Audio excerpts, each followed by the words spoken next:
پاکستان کے بننے سے کچھ مہینے پہلے قائد اعظم محمد علی جناح دی فاؤنڈر آف پاکستان سے فلسطین کے پارٹیشن اسرائیل کے بننے کے حوالے سے کہ اگر اسرائیل بن گیا تو پاکستان کا کیا رد عمل ہوگا، پاکستان کی کیا فورن پالیسی ہوگی مڈل ایسٹ کو لے کر، اس سوال کے جواب میں انہوں نے پہلے تو ہر وہ سولیوشن کو ریجیکٹ کر دیا جو فلسطین کے پارٹیشن سے ملتا ہو۔ اس کے علاوہ انہوں نے خبردار کیا کہ اگر فلسطین کا پارٹیشن ہوا تو اس کے بہت ہی خوفناک نتائج ہوں گے۔ مڈل ایسٹ میں ایسا کانفلکٹ ہوگا جس میں پورا مسلم ورلڈ عرب کنٹریز کا ساتھ دے گا، انکلوڈنگ پاکستان۔ یہ وہ الفاظ تھے جسے آج تک پاکستان فالو اپ کرتا آ رہا ہے، لیکن حالیہ وقت کو دیکھ کر لگ رہا ہے کہ ہواؤں کا رخ بدل رہا ہے یا بدلا جا رہا ہے، یعنی پاکستان بہت ہی جلد وہ کر سکتا ہے جسے وہ پچھلے 75 سالوں سے کرنے سے انکار کر رہا ہے، اسرائیل کو ریکوگنائز۔ تو چلیں آج کی اس ویڈیو میں جانتے ہیں کہ کیوں پاکستان شروعات سے ہی ایون جب اسرائیل بنا بھی نہیں تھا تو پہلے اسرائیل کے بننے کے خلاف تھا، اس کے بعد اس کو ریکوگنائز کرنے سے انکار کرتا رہا ہے، ریسنٹلی کیا ڈیولپمنٹس ہو رہی ہیں، پاکستان کیوں اسرائیل کو ریکوگنائز کر سکتا ہے اور کیوں نہیں، اور لاسٹلی اسرائیل کیوں چاہتا ہے کہ پاکستان اس کو ریکوگنائز کر لے۔ ان سب چیزوں کے بارے میں جانتے ہیں آج کی اس ویڈیو میں، لیکن ویڈیو شروع کرنے سے پہلے میرا نام فیضان نظام عارفانی ہے اور آج کی اس ویڈیو میں آپ کا ہوسٹ ہوں۔ تو چلیں شروع کرتے ہیں اپنے پہلے سوال سے۔ تو دیکھیں آلتھو اسرائیل 1948 میں بنایا گیا، لیکن اس کا وعدہ 30 سال پہلے 1917 میں ہی دے دیا گیا تھا جب برٹش نے بیلفور ڈکلیریشن کے نام سے ایک پیپر ایشو کیا۔ اس پیپر میں برٹش نے یہودیوں سے سلطنت عثمانیہ کے خلاف لڑنے کے بدلے میں یہ وعدہ کیا کہ وہ انہیں اپنا ایک ملک بنا کے دے گا فلسطین میں۔ اور پھر ورلڈ وار 1 کے اختتام پر جیسا کہ آپ میں سے بہت سے لوگوں کو پتا ہوگا کہ برٹش جیت گئے تھے، سلطنت عثمانیہ ہار گئی تھی، جس کے بعد وہ تمام علاقے جو سلطنت عثمانیہ کے کنٹرول میں تھے برٹش کے کنٹرول میں آ گئے تھے، انکلوڈنگ مکہ، مدینہ اور جیروسلم۔ اس جنگ کے بعد برٹش نے مڈل ایسٹ پر قابو پانا شروع کر دیا اور فلسطین میں یہودیوں کو بھرنا شروع کر دیا۔ اب کیونکہ اس وقت قائد اعظم محمد علی جناح برِ صغیر سب کانٹیننٹ کے مسلمانوں کے لیے آواز اٹھا رہے تھے، ان کے حق کے لیے لڑ رہے تھے، تو انہوں نے عرب کنٹریز پارٹیکولرلی فلسطین کے حق میں بھی آواز اٹھانا شروع کر دی۔ سب سے پہلے تو انہوں نے دی خلافت موومنٹ اسٹارٹ کی، جس کا مقصد تھا خلافت کو ری اسٹور کرنا۔ اس موومنٹ میں ان کا ساتھ مہاتما گاندھی اور دوسرے نان مسلم لیڈر نے بھی دیا، لیکن یہ موومنٹ کچھ اچیو کیے بغیر ہی ناکام ہو گئی، اپنے اختتام پر پہنچ گئی۔ لیکن مسلم لیڈرز پارٹیکولرلی محمد علی جناح اور علامہ اقبال نے عرب کنٹریز کے مسلمانوں کے لیے آواز اٹھانا نہیں چھوڑی، بلکہ یوں کہا جائے کہ ان کی آواز میں اضافہ ہی ہوتا رہا۔ اور پھر ایک وقت ایسا بھی آیا کہ فلسطین کے مسئلے کو پاکستان موومنٹ میں انکلوڈ کر دیا گیا۔ 23 مارچ 1940 جو کہ ایک بہت ہی تاریخی دن سمجھا جاتا ہے پاکستان کے لیے، کیونکہ اس دن پاکستان کی بنیاد رکھی گئی۔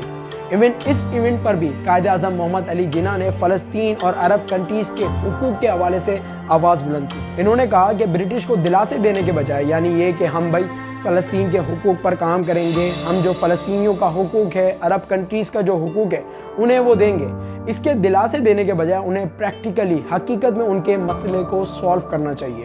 اس کے علاوہ بھی انہوں نے مختلف موقع پر فلسطین کے حقوق کے لیے آواز اٹھائی۔ انہوں نے ہر جگہ اپنی اسپیچ میں یہ بات کو کلیئر کیا کہ فلسطین کا پارٹیشن ایک غیر قانونی، ناانصافی، غیر اخلاقی عمل ہے اور ہر مسلمان کو، دنیا بھر کی تمام جتنے مسلمان ہیں ان سب کو اس میں فلسطینیوں کا، عرب کنٹریز کا ساتھ دینا چاہیے۔ بہرحال پاکستان کے بننے کے کچھ ماہ بعد ہی نومبر 29، 1947 کو یونائٹڈ نیشن میں فلسطین کا پارٹیشن پلان اناؤنس کیا گیا، اس کا پروپوزل پاس کیا گیا تاکہ اس پر ووٹنگ لی جائے کنٹریز کی۔ اب کیونکہ اس پارٹیشن پلان کے تحت مڈل ایسٹ کو توڑا جا رہا تھا، مڈل ایسٹ کو 2 ٹکڑوں میں بانٹا جا رہا تھا بغیر عرب کنٹریز کی رضامندی کے لیے، اس لیے قائد اعظم محمد علی جناح نے ہر کوشش کی کہ اسے روکا جائے۔ سب سے پہلے تو انہوں نے امریکن پریزیڈنٹ ہیری ٹرومان سے بات کی پرائیویٹلی کہ وہ کچھ بھی کر کے اس پلان کو روکے، ان کی توجہ دلائی فلسطینیوں کے حقوق پر، لیکن ان کی اس ایفرٹ کا کوئی فائدہ نہیں ہوا کیونکہ امریکہ تو خود اس میں آگے تھا۔ اس پلان کے حق میں 33 کنٹریز نے ووٹ دیا، جس کے بعد یہ پروپوزل اپروو کر دیا گیا، لیکن پھر بھی پاکستان رکا نہیں۔ اس کے بعد پاکستان نے اپنے فورن منسٹر ظفر اللہ خان کے ذریعے فلسطینیوں کا مقدمہ لڑا اور اس پلان کو ریووک کرنے کی کوشش کی، لیکن اس جگہ بھی پاکستان کو کوئی کامیابی نہیں ملی اور 14 مئی 1948 کو اسرائیل بنا دیا گیا اور ڈیوڈ بن گورین کو इस नए स्टेट का पहला प्राइम मिनिस्टर डिक्लेयर कर दिया गया। अब डेविड ने प्राइम मिनिस्टर बनने के साथ ही कायद-ए-आज़म मोहम्मद अली जिन्ना को सीक्रेट टेलीग्राम किया डिप्लोमेटिक रिलेशनशिप के लिए, जिसका पाकिस्तान के यहाँ से कोई जवाब नहीं दिया गया। इंस्टेड वाशिंगटन को मिली इंफॉर्मेशन के मुताबिक पाकिस्तान 1948 की अरब इजराइल वॉर में मिलिट्री असिस्टेंस देने की कोशिश कर रहा था ताकि वो इसराइल के खिलाफ लड़ सके। बहरहाल ये जंग खत्म होने के बाद इसराइल को ऐसा लगा कि शायद अब पाकिस्तान इसराइल को रिकॉग्नाइज कर लेगा। इसलिए सबसे पहले तो उसने 1950 में पाकिस्तान से ये रिक्वेस्ट की कि वो इंडिया में फंसे यहूदियों को पाकिस्तान की सरजमीन के जरिए इसराइल में आने की इजाज़त दे, जिससे पाकिस्तान ने इनकार कर दिया और फिर इन यहूदियों को ईरान की सरजमीन के जरिए इसराइल भेजा गया। इसके बाद ये सिलसिला जारी रहा। एक तरफ इसराइल का अरब कंट्रीज पे जुल्म और फ़लस्तीन पर कब्जा बढ़ता रहा और दूसरी तरफ पाकिस्तान की तरफ से मजम्मत और पाकिस्तान के लिए अरब कंट्रीज की सपोर्ट भी बढ़ती रही। 1954 में पाकिस्तान के फॉरेन मिनिस्टर ज़फ़रुल्लाह खान ने नंबर ऑफ ओकेजन्स पे ये बात क्लियर कर दी कि पाकिस्तान ना तो इसराइल को रिकॉग्नाइज कर रहा है और ना ही ऐसा करने का इरादा रखता है। और फिर इसी सपोर्ट के चलते पाकिस्तान ने 1967 के अरब इजराइल वार में अपने पाक एयर फोर्स के जवान भेजे। ये वो वक्त था जब मिडिल ईस्ट को, अमेरिका को, इसराइल को एज वेल एज पूरी दुनिया को पाकिस्तान की फ्लाइंग कैपेबिलिटीज़ का अंदाज़ा हो गया। इस जंग में पाकिस्तान एयर फोर्स के एक नौजवान सैफुल आज़म ने एक ही वक्त में 4 इजरायली एयरक्राफ्ट गिरा दिए। ये वो कारनामा था जो इससे पहले किसी ने भी अंजाम नहीं दिया था। बहरहाल आने वाले वक्त में, आने वाले सालों में एक इवेंट ऐसा भी हुआ जिसने पाकिस्तान और इसराइल को काफ़ी ज़्यादा करीब कर दिया। ये इवेंट था सोवियत अफगान वॉर।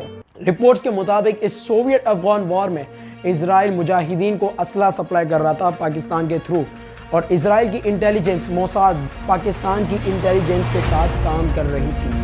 लेकिन इस जंग के दौरान ही इसराइल को अपनी इंटेलिजेंस और सैटेलाइट की मदद से पाकिस्तान के न्यूक्लियर प्रोग्राम का पता चल गया। अब इसराइल जो 1981 में इराक की न्यूक्लियर साइट को एयर स्ट्राइक से तबाह बर्बाद कर चुका था, जब उसे इराक के न्यूक्लियर प्रोग्राम के बारे में पता चला, इसने पाकिस्तान की न्यूक्लियर साइट को डिस्ट्रॉय करने के लिए एक प्लान बनाया। इस प्लान को हकीकत का रूप देने के लिए इंडिया को अप्रोच किया गया। इस प्लान के तहत ये डिसाइड किया गया था कि इंडिया की सरजमीन गुजरात से पाकिस्तान की न्यूक्लियर साइट काहोता पर हमला किया जाएगा, जिसके नतीजे में उसे डिस्ट्रॉय कर दिया जाएगा। अब ऑल्थो इंडिया इस बात को लेकर, इस प्लान को लेकर थोड़ा रिलक्टेंट था। उसे ये डर था कि कहीं इस हमले की वजह से पाकिस्तान और इंडिया के दरमियान जंग ना शुरू हो जाए, लेकिन इसराइल अपना दिमाग बना चुका था। उसे किसी भी हालत में पाकिस्तान की न्यूक्लियर साइट को तबाह बर्बाद करना था। लेकिन इस हमले से कुछ वक्त पहले ही पाकिस्तान को अपनी इंटेलिजेंस से इसका पता चल गया, जिसके बाद पाकिस्तान ने अपने नेटवर्क के जरिए India as well as Israel को खबरदार कर दिया कि अगर वो जो करने जा रहे हैं, अगर उन्होंने ऐसा कुछ करा तो पाकिस्तान की तरफ से इसका दोगुना जवाब दिया जाएगा। और फिर क्या, इसराइल इस जॉइंट अटैक से पीछे हट गया। इसके बाद 1990s में जब पाकिस्तान में थोड़े वक्त के लिए डेमोक्रेसी आई थी, उस वक्त मुसलसल ये कोशिशें की जा रही थी कि पाकिस्तान इसराइल को रिकॉग्नाइज कर ले।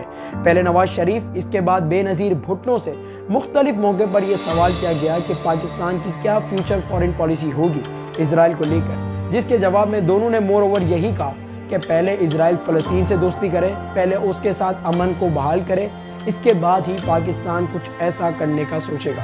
लेकिन फिर 1999 के बाद परवेज़ मुशर्रफ का दौर शुरू हुआ। ये वो दौर था जिसमें सबसे ज़्यादा ये बातें करी जा रही थी कि पाकिस्तान इसराइल को रिकॉग्नाइज कर लेगा, क्योंकि ये दोनों कंट्रीज़ काफ़ी ज़्यादा क्लोज आ गए थे। सबसे पहले तो 2003 में परवेज़ मुशर्रफ ने नेशनल डिबेट छेड़ दी, जब उन्होंने इसराइल को रिकॉग्नाइज करने के हवाले से बात कही। इसके बाद अर्ली सितंबर 2005 में for the very first time तुर्की में पाकिस्तान के फॉरेन मिनिस्टर खुर्शीद कसूरी और इसराइल के फॉरेन मिनिस्टर सिल्वन शर्मोन के दरमियान मीटिंग हुई। अब और तो ये क्लियर कर दिया गया था कि इस मीटिंग का मकसद ये नहीं है कि इसराइल को पाकिस्तान रिकॉग्नाइज करने जा रहा है, लेकिन फिर भी ये एक बहुत ही बड़ा चेंज और बहुत ही बड़ा स्टेप था। बहरहाल इस मीटिंग के थोड़े दिन बाद ही सितंबर 18, 2005 को परवेज़ मुशर्रफ ने अमेरिकन जूइश की तरफ से अरेंज की गई मीटिंग अटेंड की। इस मीटिंग में सबसे पहले तो इन्हें स्टैंडिंग ओवेशन दिया गया। इसके बाद इन्होंने अपनी स्पीच में ये कहा कि पाकिस्तान का कोई डायरेक्ट कॉन्फ्लिक्ट नहीं है इसराइल के लिए, और ना कि पाकिस्तान इसराइल की सिक्योरिटी के लिए ख़तरा है। पाकिस्तान का मसला सिर्फ फ़लस्तीन और फ़लस्तीनियों का हक है। अब परवेज़ मुशर्रफ के दौर में ये जो भी कुछ हो रहा था, इस पर कुछ का कहना था कि ये इसलिए किया जा रहा है ताकि अमेरिका को खुश किया जाए, अमेरिका की फेवर ली जाए। तो कुछ का कहना था कि उस वक्त इजराइल की तरफ से भी फ़लस्तीन को लेकर सॉफ्ट पॉलिसी अपनाई जा रही थी। इजराइल का जो गैर कानूनी कब्जा था गजा से, वो उसे वहाँ से विड्रॉल कर रहा था। बहरहाल इन सब बातों के बाद अगर हम हालिया वक्त पर आएँ तो बहुत सी ऐसी चीज़ें हो रही हैं जो ये इशारा दे रही हैं कि बिहाइंड दी सीन्स कुछ ना कुछ तो चल ही रहा है। सबसे पहले तो 2018 में पाकिस्तान के एयरपोर्ट पर एक स्ट्रेंज फ्लाइट लैंड हुई जो कि 10 घंटों तक वहाँ पर रही। अब इजरायली मीडिया की तरफ से ये क्लेम किया गया कि इस फ्लाइट में बेंजामिन नेतन्याहू थे। इन क्लेम्स को पाकिस्तानी गवर्नमेंट की तरफ से रिजेक्ट कर दिया गया और पाकिस्तानी गवर्नमेंट ने कहा कि ऐसी कोई फ़्लाइट लैंड हुई ही नहीं थी। लेकिन एयरपोर्ट्स पर मौजूद कुछ पायलट्स का कहना था कि यस, कोई फ़्लाइट लैंड तो हुई थी जिसे रिसीव करने के लिए एक डेलीगेशन भी आई थी। इसके बाद 2020 में एक इंटरव्यू के दौरान former prime minister Imran Khan से सवाल किया गया इजराइल के हवाले से, जिसमें उन्होंने कहा कि उन पर बहुत ज़्यादा प्रेशर डाला जा रहा है अमेरिका की तरफ से कि वो इसे रिकॉग्नाइज़ कर लें। इसके अलावा पाकिस्तान को दोस्त ममालिक की तरफ से मुस्लिम कंट्रीज़, जो कि इन्होंने बगैर कहे सऊदी अरब का नाम लिया, कि उसकी तरफ से भी पाकिस्तान पर बहुत प्रेशर डाला जा रहा है कि वो इजराइल को रिकॉग्नाइज़ कर ले। लेकिन इसी के साथ साथ इन्होंने इस बात को भी क्लैरिफाई कर दिया कि पाकिस्तान की वही फॉरेन पॉलिसी रहेगी जो उसके फाउंडर मोहम्मद अली जिन्ना ने दिखाई थी। और लास्टली कुछ महीनों पहले 15 लोगों पर मुश्तमिल एक डेलीगेशन ने इजराइल का विजिट किया। इस डेलीगेशन में 14 लोग तो ऐसे थे जो अमेरिकन बेस्ड पाकिस्तानी थे, यानी अमेरिकन पासपोर्ट पर इन्होंने इजराइल का विजिट किया था। लेकिन एक शख्स ऐसा भी था जो पाकिस्तान बेस्ड था, यानी पाकिस्तान के पासपोर्ट पर उसने इजराइल का विजिट किया। और ये शख्स कोई और नहीं बल्कि पाकिस्तानी मीडिया का जाना माना नाम अहमद कुरैशी था। इस मीटिंग के हवाले से खुद इजरायली प्रेसिडेंट इसहाक हर्जोग ने वर्ल्ड इकोनॉमिक फोरम पर बात की और कहा कि ये बहुत ही खुशाइम एक्सपीरियंस था। अब डेफिनेटली ये जो बात यहाँ छेड़ी गई, यानी वर्ल्ड इकोनॉमिक फोरम पर इस मीटिंग को लाया गया, इसे इंडोर्स किया गया, इसके पीछे कोई ना कोई रीज़न तो था। शायद इसकी वजह पाकिस्तानियों का रिएक्शन दिखना था, या फिर कोई बड़ी न्यूज़ से पहले ये छोटी न्यूज़ दी गई। अब ये क्या था, इस बात को समझने के लिए चलते हैं अपने दूसरे सवाल की तरफ। पहले बात करते हैं कि पाकिस्तान इजराइल को क्यों रिकॉग्नाइज कर सकता है। तो देखें, इसके पीछे 3 बड़े रीज़न हो सकते हैं। सबसे पहले मुस्लिम कंट्रीज़, नंबर 2 है इंडिया, और लास्टली पाकिस्तान की इकनॉमी। तो देखिए, मुस्लिम कंट्रीज़ खास करके जो अरब कंट्रीज़ की हैं, उनका एटीट्यूड टूवर्ड्स इजराइल बदलता जा रहा है। आज से 2 साल पहले 2020 में 2 बड़ी मुस्लिम कंट्रीज़ ने, यूनाइटेड अरब एमिरेट्स और बहरीन ने इजराइल को रिकॉग्नाइज कर लिया। और रिपोर्ट्स के मुताबिक सऊदी अरब भी बहुत जल्द ऐसा ही कुछ करने वाला है। अब अगर सऊदी अरब ने इजराइल को रिकॉग्नाइज कर लिया तो पाकिस्तान पर बहुत ज़्यादा प्रेशर डाला जाएगा खुद सऊदी अरब के थ्रू, और former prime minister Imran Khan के मुताबिक ऐसा ही कुछ हो रहा है। इसके बाद अगर हम इंडिया की बात करें तो देखें, हालिया वक्त में इजराइल और इंडिया के दरमियान ताल्लुकात काफ़ी ज़्यादा बेहतर हो गए हैं, काफ़ी ज़्यादा अच्छे हो गए हैं। और इन अच्छे ताल्लुकात के बदौलत इजराइल एडवांस वेपन्स बेच रहा है इंडिया को, जो कि एक बहुत ही बड़ा डेंजर है पाकिस्तान के लिए। क्योंकि अगर हम शुरुआत से ही बात करें ना, तो पाकिस्तान के 2 बड़े दुश्मन रहे हैं, इंडिया और इजराइल, और इन दोनों का भी दुश्मन ज़्यादातर पाकिस्तान ही रहा है। अब ये दोनों की बढ़ती हुई दोस्ती पाकिस्तान को अपनी फॉरेन पॉलिसी चेंज करने पर मजबूर कर सकती है। लास्टली पाकिस्तान की इकनॉमी। देखिए, 1950s में जब पाकिस्तान बहुत नाजुक दौर से गुजर रहा था, उस वक्त भी पाकिस्तान को ये ऑफ़र दी गई थी कि वो इजराइल को रिकॉग्नाइज़ कर ले, बदले में उसके जितने भी मसले मसाइल हैं वो सब अमेरिका सॉल्व कर देगा। अब उस वक्त तो पाकिस्तान के प्राइम मिनिस्टर ने तारीखी अल्फाज gentleman our soul is not for sale कहकर इस ऑफ़र को रिजेक्ट कर दिया था। लेकिन क्या पाकिस्तान दोबारा ये कर पाएगा? क्योंकि जिस तरफ पाकिस्तान के हालात जा रहे हैं या ले जाए जा रहे हैं, ऐसा लग रहा है कि पाकिस्तान को बहुत जल्द ऐसी ऑफ़र दी जाएगी, या हो सकता है कि कंटिन्यूसली पाकिस्तान को ये ऑफ़र दी जा रही हो। इसी के साथ ही कुछ ऐसे फैक्टर्स के बारे में भी जान लेते हैं जो पाकिस्तान को कभी इजराइल को रिकॉग्नाइज़ करने नहीं देंगे। ये है सबसे पहले पाकिस्तान की आवाम, इसके बाद पाकिस्तान की पॉलिटिकल लीडरशिप, इसके बाद मिलिटेंट ग्रुप, और लास्टली कश्मीर इशू।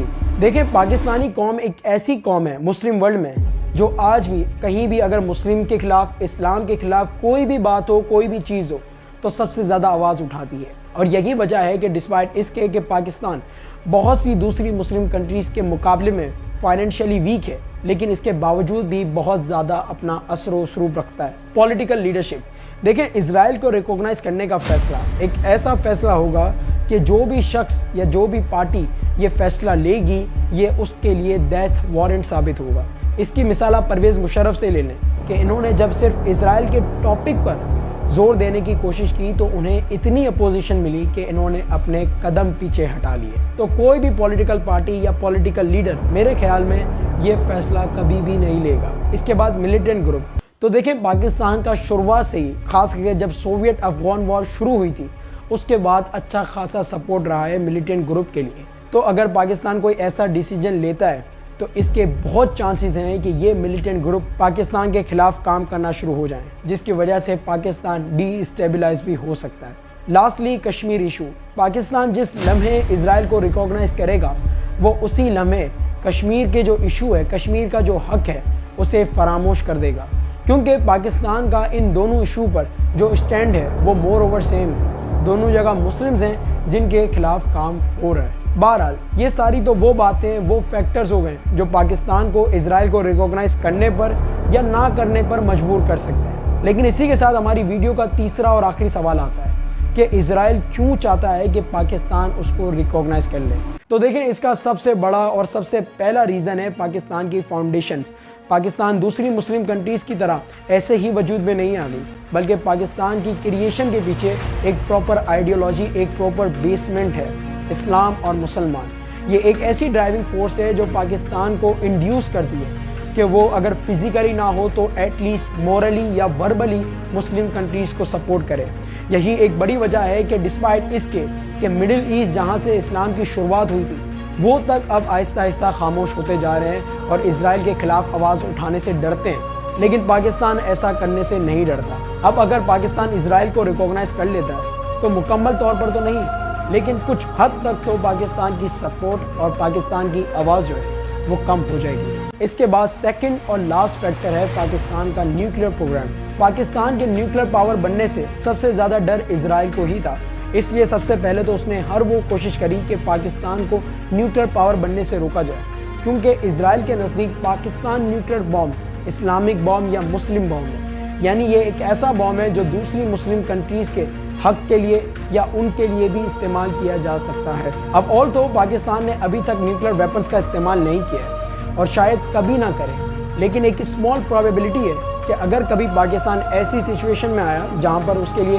ڈو اور ڈائی والی سچویشن ہو، یا اسرائیل نے کوئی ایسا اسٹیپ اٹھایا ہو جو مسلم امہ کے لیے کافی زیادہ خطرناک یا ناگوار ہو، جیسے کہ مسجد اقصیٰ یا مسجد اقصیٰ کا جو صحن ہے اس کو شہید کرنا تھرڈ ٹیمپل کی کریشن کے لیے، جو کہ حالات کو دیکھ کر لگ رہا ہے کہ یہ بہت ہی جلد ہونے والا ہے، تو پاکستان اس آپشن کا استعمال کر سکتا ہے۔ اب اگر پاکستان اور اسرائیل کے درمیان ڈپلومیٹک ریلیشن شپ فارم ہو گئے تو اسرائیل کے لیے پاکستان کو انفلوئنس کرنا آسان ہو جائے گا، یعنی اسرائیل کی لابی جو دنیا کی one of the most powerful اور انفلوئنشل لابی ہے وہ اس اسمال پروبیبلٹی کو بھی نہ ہونے کے برابر کر سکتی ہے۔ اب جیسا کہ اس پوائنٹ پر ہماری ویڈیو کے جتنے بھی سوالات تھے ان کے جوابات ختم ہوتے ہیں، تو میں یہیں پر اپنی ویڈیو کو اینڈ کروں گا۔ ان دا اینڈ آپ سے پوچھتا ہوں کہ آپ کو کیا لگتا ہے ان سب چیزوں کے بارے میں؟